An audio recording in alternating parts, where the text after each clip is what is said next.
کل من علیہا فان، جو کوئی بھی یہاں ہے وہ نہیں رہے گا، وَيَبْقَى وَجْهُ رَبِّكَ، اور رہے گا اور رہے گی ذات تیرے رب کی، ذو الجلال والاکرام، جو شان و شوکت والے۔ حدیث میں ہے بڑی دعا ہے یہ ہے کہ آپ کا ہے یا ذا الجلال والاکرام۔ جلال میں صفت غضب کا اشارہ ہے اور اکرام میں صفت رحمان و افضال کا اشارہ ہے۔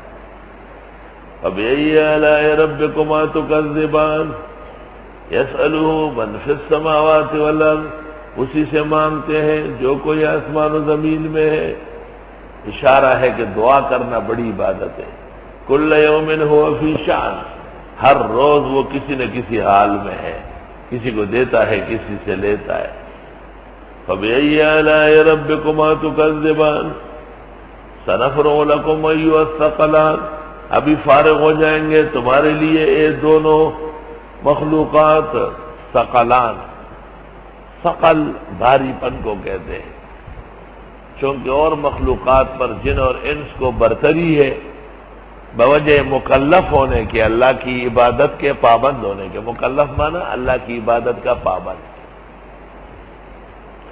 فَبِأَيِّ آلَاءِ رَبِّكُمَا تُكَذِّبَانِ یا معشر الجن والانس، اے جن اور انس کے ٹولی، اے جن اور انس کے جمگٹے، ان استطاعتم ان تنفذوا من اقطار السماوات والارض، اگر تم سے ہو سکے کہ نکل سکو آسمان و زمین سے، فانفذوا، پس نکلو۔ لا تنفذون الا بسلطان، نہیں نکل سکتے مگر بہت زور لگا کر، اور اتنا زور مخلوق میں ہے نہیں۔ جب نکل نہیں سکتے ہیں اور نہ زور رکھتے ہو تو احکام مان۔ جنات میں سرکشی بہت زیادہ ہے، ہر ایک کے ساتھ زور لگاتے ہیں، کچھ دیر تک ہنگامہ کرتے ہیں۔ تو فرمایا تم کیا، اگر یہ انسان بھی زور لگانا چاہے تو لگا لے، دیکھتا ہو میری خدائی سے کہاں جاؤ گے۔ یہی رہو گے تو پھر بات ماننی پڑے گی۔ آیت مؤثر ہے جنوں کو قابو کرنے میں۔ 3 آیتیں ہیں جب خاص طریقے سے پڑھی جائے اللہ جن کو مسخر کرتا ہے۔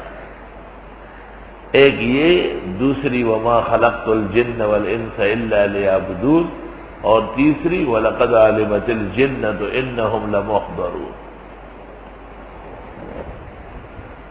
فَبِأَيِّ آلَاءِ رَبِّكُمَا تُكَذِّبَانِ يُرْسَلُ عَلَيْكُمَا شُوَاظٌ مِّن نَّارٍ،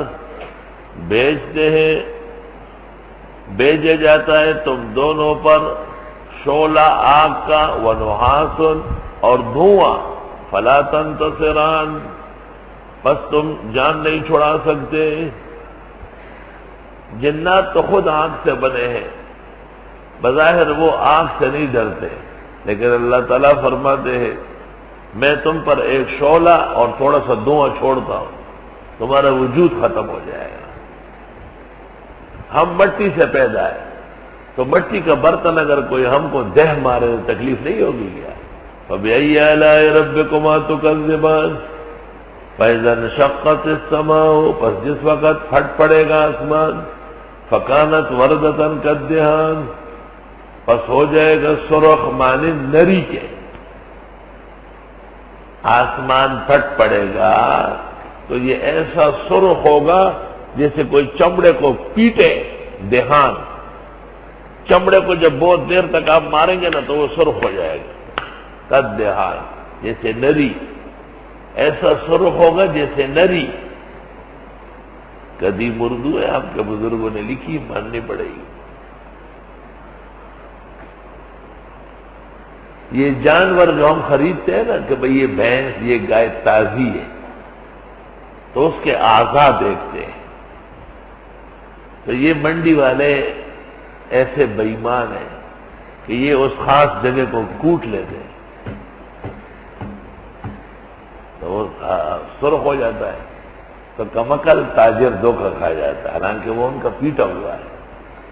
کیونکہ جانور جب بیا جاتا ہے کچھ دنوں تک اس کے تھنوں میں اور اس کے اس خاص جگہ میں سرخی ہوتی ہے، اور جب دن گزر جاتے وہ ختم ہو جاتا ہے۔ جب پھٹ پڑے آسمان پس ہو جائے سرخ مانند نری کے۔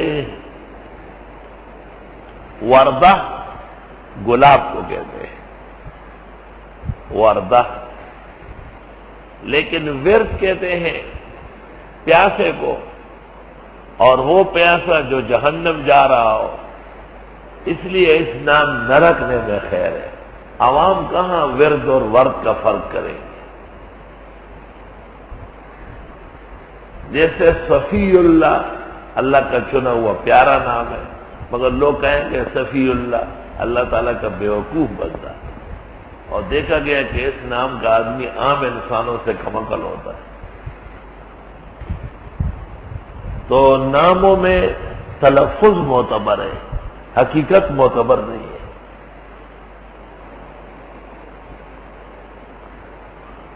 ورد کے معنی ہے گلاب کی سرخی، تکسر گلاب، ذکر سے گلاب دا اصل شہزادہ دے رامبیل چامبیل نوکران میں ملی دی۔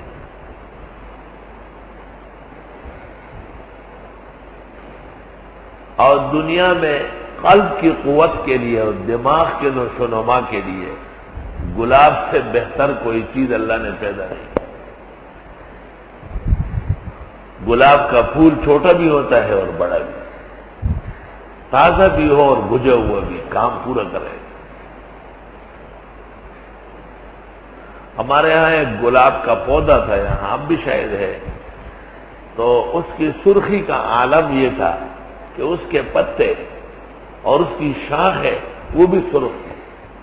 4 خوشبو لاسانی ہے، سب سے پہلے مشک جو انبیاء کو پسندیدہ ہے، اس کے بعد عنبر، پھر گلاب اور پھر چمیلی۔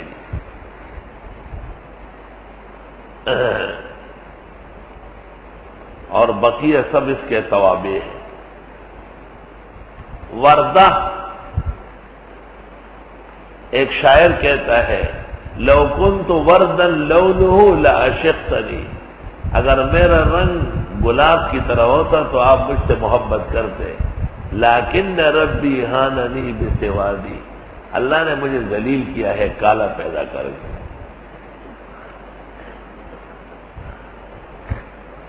آئی سمجھ؟ میں ایک عرصے تک یہاں کراچی میں پوچھتا تھا کہ رامبیل کہاں ہے؟ چامبیلی تو ہے نا، چمبیلی تو ہر جگہ ہے۔ پھر بعد میں پتہ چلا کہ رامبیل کو یہ لوگ موتیا کہتے ہیں، موتیا، یہ موتیا جو ہے یہ رامبیل ہے۔ پختو کی یہ چمبیلی رہی اور رام چامبیل لی اور رامبیل لی، رامبیل چامبیل نوکران نے ملی۔ اور اردو میں گلاب اور چمبیلی دونوں موجود ہیں، اور رامبیل کو کہتے موتیا۔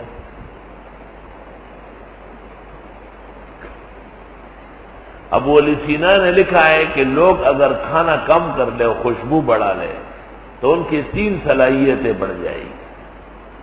جسم خوش و خرم ہوگا، دل مضبوط رہے گا، اور دماغ تر و تازہ رہے گا۔ اور فرمایا کہ بادام پستے اور خشخاش کھانے سے دل و دماغ کا تو فائدہ ہے، افسوس کہ جسم کا نقصان ہے۔ اللہ ہو، جسم میں گرماہٹ برداشت نہیں ہے۔ پس پھٹ پڑے گا آسمان، پس ہو جائے گا مانند گلاب کے سرخی کے۔ فَبِأَيِّ آلَاءِ رَبِّكُمَا تُكَذِّبَانِ فَيَوْمَئِذٍ لَا يُسْأَلُ عَنْ ذَنبِهِ، اس دن نہیں پوچھا جائے گا جرم کا انس انسان سے، ولا جان، اور نہ جنات سے۔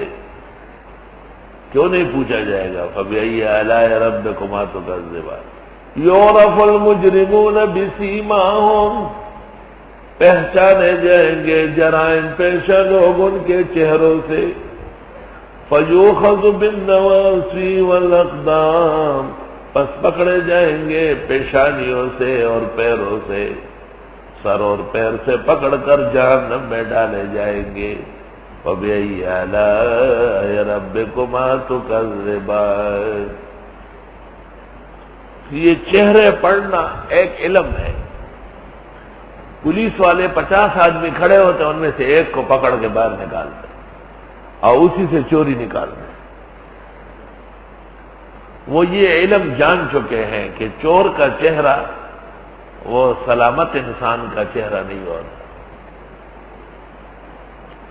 ہذہ جہنم التی، یہ دوزخ وہ ہے یکذب بہا المجرمون، جس کے تکذیب کرتے تھے مجرم لوگ۔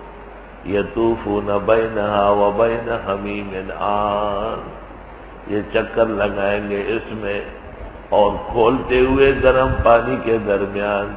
فَبِأَيِّ آلَاءِ رَبِّكُمَا تُكَذِّبَانِ۔ اللہ تعالیٰ کی وحدانیت اور اللہ کی طرف سے تنبیہات پر مشتمل بیان پورا ہو گیا۔ اب خوشخبریاں، تبشیر کا تذکرہ ہے۔